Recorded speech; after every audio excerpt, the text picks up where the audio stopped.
دوسری حدیث مسند احمد میں 1107 ہے، مستدرک الحاکم میں 4621 ہے، سنن نسائی الکبریٰ میں 8457 ہے، بالکل صحیح سند کے ساتھ۔ شیخ غلام مصطفیٰ زئی صاحب نے بھی اس کی سند کو صحیح کہا، شعیب آرنوت نے بھی صحیح کہا، شیخ زبیر علی زئی صاحب نے بھی، شیخ البانی نے بھی، کہ نبی الاسلام اپنی ایک زوجہ محترمہ کے گھر سے ایک دن باہر نکلے اور آپ صلی اللہ علیہ وآلہ وسلم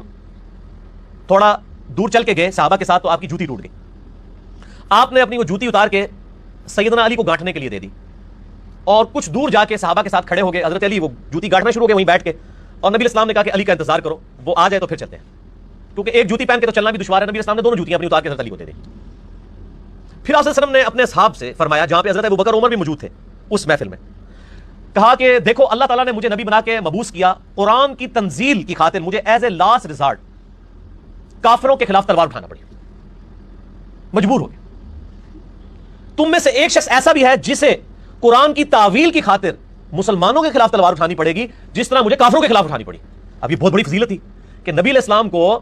کافروں کے خلاف تلوار اٹھانی پڑی قرآن کی تنزیل کی خاطر، اور اس صحابی کو قرآن کی تعویل کی خاطر مسلمانوں کے خلاف تلوار اٹھانی پڑے گی، جو سورۃ الحجرات کی آیت نمبر 17 میں آیا نا کہ اگر کوئی مسلمان گروہ باغی ہو جائے تو اس کے خلاف قتال کرو یہاں تک کہ وہ حق پر آ جائے۔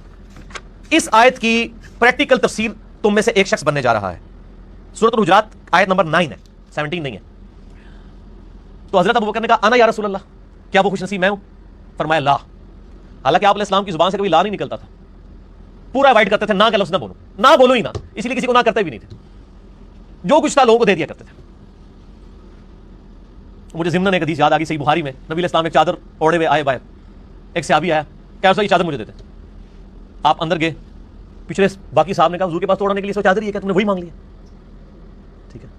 اس نے کہا میں نے تو اس لیے مانگی ہے کہ مجھے اس میں کفن دیا جائے، یہ صحیح بخاری میں حدیث ہے۔ نبی علیہ السلام آئے، اب آپ نے اوپر والی چادر بھی اتار لی، صرف احمد پہنی ہوئی ہے، وہ چادر فولڈ کر کے اس کو گفٹ کر دی، لا کرتے ہی نہیں تھے۔ اور صحابہ کہتے ہیں کہ واقعی اس صحابی کو پھر اسی چادر میں دفن بھی کیا گیا، اتنا خوش نصیب وہ شخص تھا۔ تو نبی علیہ السلام لا نہیں کرتے تھے۔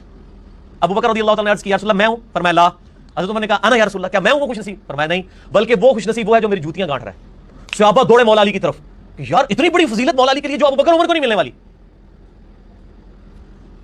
تو حضرت علی سے انہوں نے کہا یا رسول، نبی علیہ السلام نے آپ کے بارے میں یہ فرمایا۔ حضرت علی مسکرا پڑے۔ صحابہ کہتے ہیں ہم سمجھ گئے کہ حضرت علی کو یہ بات پتہ تھی کہ انہوں نے آن دا بہاف آف پروفٹ مسلمانوں کے خلاف تلوار اٹھانی ہے۔ یہ آپ کی خیانت ہے مرزا صاحب، آپ کو یہی پتہ نہیں ہے کہ یہ جو روایت ہے یہ تو خارجیوں کے بارے میں تھی، جس کے بارے میں اہل سنت میں سے کسی کا کوئی اختلاف ہی نہیں۔ سب کہتے ہیں کہ علی رضی اللہ تعالیٰ عنہ نے خارجیوں سے قتال کیا ہے، اور خارجیوں سے قتال کرنا، ان کو قتل کرنا، یہ تو رسول اللہ صلی اللہ علیہ وسلم کا حکم تھا۔ آپ صلی اللہ علیہ وسلم نے فرمایا تھا کہ خارجی جہاں نظر ہے اس کو قتل کرو، وہ آپ نے ان کی صفات بتائی تھی،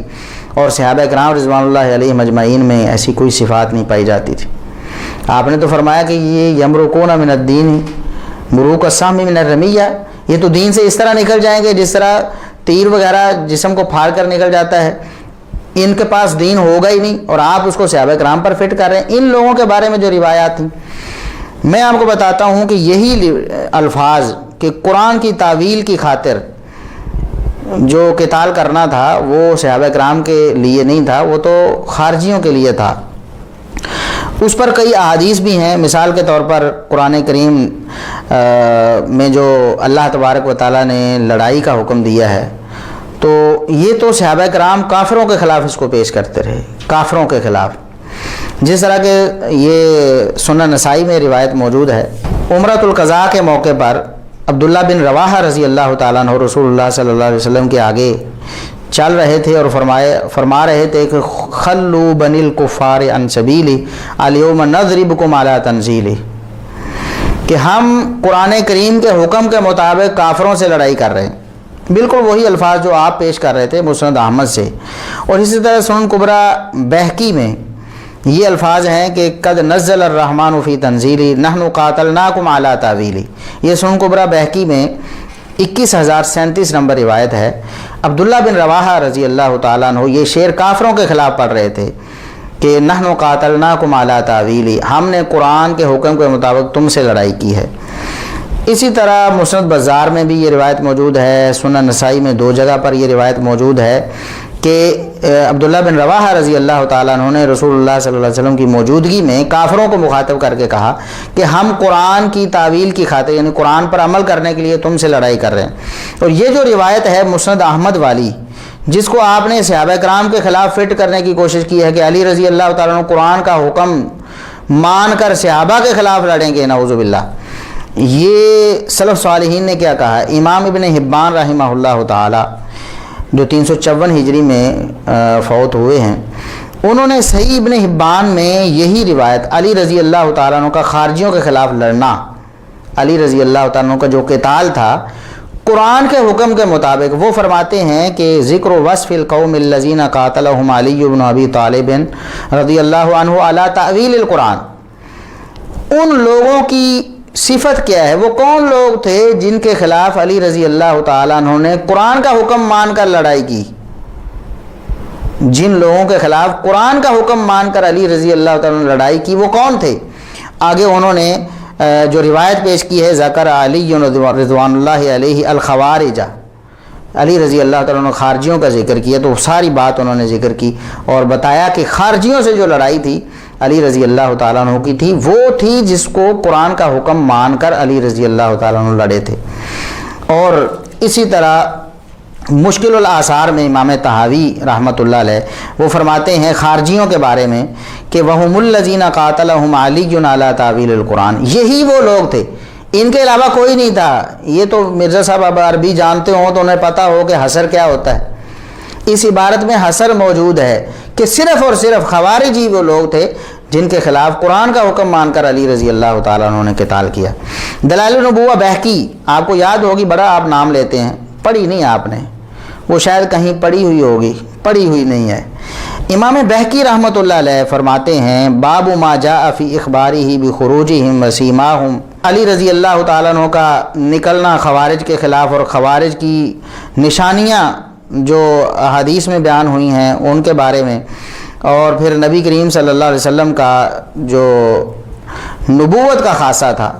نبوت کے حوالے سے جو خبریں آپ صلی اللہ علیہ وسلم کو وحی کے ذریعے ملی تھیں، آپ صلی اللہ علیہ وسلم نے وہ بیان فرمائیں، اور ان میں آگے وہ حدیث انہوں نے سیدنا علی رضی اللہ تعالیٰ عنہ، یہی مسند احمد والی جو 11307 تھی، یہ امام بہقی رحمۃ اللہ علیہ نے دلائل النبوہ بہقی جلد 6 صفحہ 435 پہ ذکر کی ہے، اور فرمایا ہے کہ یہ خوارج کے بارے میں تھی، یہ خوارج کے بارے میں تھی کہ علی رضی اللہ تعالیٰ عنہ قرآن کریم کا حکم مان کر خوارج سے قتال کریں گے۔ امام بغوی رحمۃ اللہ علیہ شرح السنہ میں لکھتے ہیں قتال اہل البغی، اور لکھتے ہیں باب قتال الخوارج والملحدین، کہ خوارج اور ملحدین سے قتال کا بیان، خوارج اور ملحدین سے، صحابہ سے نہیں، خوارج اور ملحدین سے، اور وہاں وہ حدیث یہی لے کر آئے ہیں علی رضی اللہ تعالیٰ عنہ قرآن کا حکم مان کر خوارج اور ملحدین سے قتال کریں گے۔ علامہ ذہبی رحمۃ اللہ علیہ نے تاریخ الاسلام میں فرمایا کہ فقاتل الخوارج الذین اول القرآن برأیہم وجہلہم، علی رضی اللہ تعالیٰ عنہ نے یہ جو قتال قرآن کا حکم مان کر کیا تھا، یہ خوارج کے مقابلے میں کیا تھا، خوارج کے خلاف کیا تھا جنہوں نے قرآن کی تعویل اپنی رائے اور جہالت کی وجہ سے غلط کی تھی۔ تو علی رضی اللہ تعالیٰ عنہ نے قرآن کا حکم مان کر قتال خارجیوں سے کیا۔ اسی طرح وہ فرماتے ہیں فقاتل الخوارج الذین اول القرآن برأیہم وجہلہم، یہ سیر و اعلام النبلاء میں بھی انہوں نے یہی فرمایا۔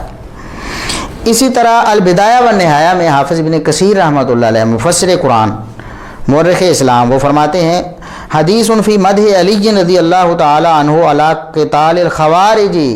قبحہم اللہ، خوارج اللہ ان پر لعنت کرے، ان کے خلاف سیدنا علی رضی اللہ تعالیٰ عنہ نے لڑائی کی تو اس پر نبی کریم صلی اللہ علیہ وسلم نے پہلے ہی تعریف کر دی تھی۔ کیا تعریف کی تھی؟ کہ قرآن کا حکم مان کر علی ان سے لڑائی کریں گے۔ یہ دیکھیں کہ احادیث کیا کہتی ہیں، سلف صالحین کیا کہتے ہیں، ائمہ دین کیا کہتے ہیں، اور مرزا صاحب کیا کہتے ہیں۔ جو حدیث جہنمی خوارج کے بارے میں تھی وہ جنتی صحابہ پر آپ فٹ کر رہے ہیں، نعوذ باللہ، کہ سیدنا علی رضی اللہ تعالیٰ عنہ نے یہ صرف کس لیے آپ کر رہے ہیں کہ سیدنا علی رضی اللہ تعالیٰ عنہ کے خلاف جو صحابہ کرام تھے ایک اجتہادی وجہ سے سیدنا عثمان رضی اللہ عنہ کے قصاص کے حوالے سے آپ انہیں باطل پر ثابت کر سکیں، نعوذ باللہ۔ جبکہ ہم پہلے بیان کر چکے ہیں کہ بخاری مسلم میں نبی کریم صلی اللہ علیہ وسلم نے یہ ارشاد فرمایا، صحیح مسلم کے الفاظ ہم کوٹ کر چکے ہیں کہ ادنی الطائفتین بالحق، نبی کریم صلی اللہ علیہ وسلم نے صحابہ کرام کے جو اختلافات تھے، جو لڑائیاں ہوئیں، آپ نے فرمایا ان میں علی رضی اللہ تعالیٰ عنہ حق کے زیادہ قریب ہوں گے، تو حق پر ہی دوسرے صحابہ کرام کو قرار دیا ورنہ آپ فرماتے ہیں کہ علی رضی اللہ تعالیٰ عنہ حق پر ہوں گے اور باقی باطل پر ہوں گے. کہاں صحابہ کرام جن کو خود نبی مکرم صلی اللہ علیہ وسلم حق پر قرار دے رہے ہیں اور خود آپ لکھ چکے ہیں کہ وہ مجتہد تھے اور انہیں ایک اجر ملے، اور کہاں خوارج جو جہنم کے کتے ہیں، جو جہنم میں جانے والے ہیں، جن کے بارے میں احادیث میں وعیدیں ہیں اور جن کو قتل کرنے کا حکم ہے، آپ وہ ساری حدیثیں جو ان خوارج والی ہیں اب صحابہ کرام پر فٹ کرنا چاہتے ہیں. نعوذ باللہ.